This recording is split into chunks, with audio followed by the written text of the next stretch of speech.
જિલ્લો કે આખું રાજ્ય એમ કે બનાસની બેન જ્ઞાનીબેન બીજા વિધાનસભામાં પણ કે બેન, પણ તમે એટલું ચોક્કસથી કહી દો કે અમારા જ્ઞાનીબેન સંસદ સભ્ય છે પણ અમારા તાલુકાના વહુવર છે એવું એક દિયોદર વિધાનસભા આખા ભારતમાં કહી કે બીજું કોઈ પણ ના કહી કે એ તમારું ને અમારા સૌના માટે એ ગૌરવની વાત છે. એ ગૌરવ ભર્યો રિશ્તો છે, એ પરિવારનો સંબંધ છે. એ સંબંધ કાયમ અકબંધ રીતે સાચવાય અને એક જે પરિવારની ભાવના સાથે આપણે જેનું કામ કરવાનું છે, જેણે મદદ કરી છે નથી કરી, આ તમામનું કામ કરવા માટેની ભાવના કાયમી રાખી છે. તમે પણ બધા રાખજો. ક્યાંક નાના મોટું મેં અગાઉ કીધું એ પ્રમાણે ક્યાંક ભ્રષ્ટાચાર સામે લડવાનું હોય, ક્યાંક અન્યાય સામે લડવાનું હોય અને ક્યાંક પશુપાલકોના હિતમાં લડવાનું હોય. હમણાં ભાઈ જયંતિભાઈને એમણે ગાયનો એક સ્મૃતિ ચિહ્ન આપીને સન્માન કર્યું ને એમણે કીધું કે બેન આવનાર સમયમાં ગાયના રક્ષણ માટે લડવાનું છે કે આ દેશમાંથી ગૌ વંશ અને ગૌ હત્યા ઉપર પ્રતિબંધ આવે એવો કાયદો લોકસભાની અંદર પસાર થાય. એના માટે પણ વિપક્ષ તરીકે એક એમપી તરીકે લડવા માટેનો સરકાર સુધી અવાજ પહોંચાડવાની જે વાત છે એ વાત પહોંચાડશું.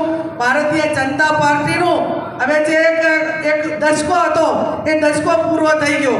રામનું નામ લઈને નીકળ્યા હતા, એ અયોધ્યા તો ના જીત્યા પણ અયોધ્યામાં 100 કિલોમીટરમાં જેટલો એરિયા આવતો હતો ને ત્યાં પણ ભારતીય જનતા પાર્ટી જીતી નથી. હમણાં બદ્રીનાથ એનું પરિણામ આવ્યું તો પણ એમાંય હાર્યા. એટલે હવે રામે એમનાથી નારાજ છે, ભગવાન શંકર પણ નારાજ છે.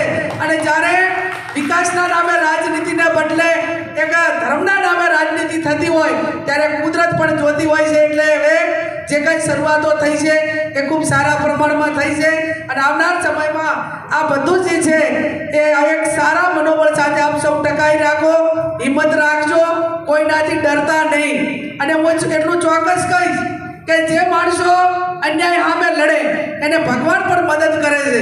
અને જ્યાં જ્યાં તમારે બધાને પણ વિનંતી છે કે આપણા ભેગા રહ્યા હોય ને એને કોઈ અન્યાય કરે તો અન્યાય સામે લડવામાં ક્યાંય પણ પીછેહટ ના કરતા, જે નાના કાર્યકરનું રક્ષણ કરવાનું હોય એ રક્ષણમાં પણ ક્યાંય પીછેહટ ના કરતા અને ક્યાંક જરૂર પડે તો જેમ આ ખેડૂતોની વાત હતી અને અમારા સુધી ધ્યાન દોર્યું એમ નાના મોટું કોઈ અમારા લાયક હોય તો અડધી રાતે ફોન કરજો. આ સ્ટેજ ઉપર બેઠેલા આગેવાનો અમે એક પણ ટકો ક્યાંય પીછેહટ નહીં કરીએ એની પણ આપ સૌને હું જાહેરમાં આપ સૌને ખાતરી આપું છું. ફરી આપ સૌ મોટી સંખ્યામાં હાજર રહ્યા. ગરમી છે, વરસાદના વધામણા પણ પહેલાં પણ ખૂબ સારા પ્રમાણમાં વરસાદ થયો હતો અને ભગવાન પરમાત્માને પ્રાર્થના કરીએ, મા અંબાજીને પ્રાર્થના કરીએ કે ખૂબ સારો વરસાદ આ વિસ્તારમાં થાય, ખેડૂતોની ખેતી અને જે કંઈ એમની કંઈ ભગવાન જે આશા અપેક્ષાઓ છે એ તમામ આશા અપેક્ષાઓ પૂરી કરે. ફરી આપ સૌનો હૃદયપૂર્વક આભાર માનું છું. જય હિન્દ, જય ભારત. આભાર. હવે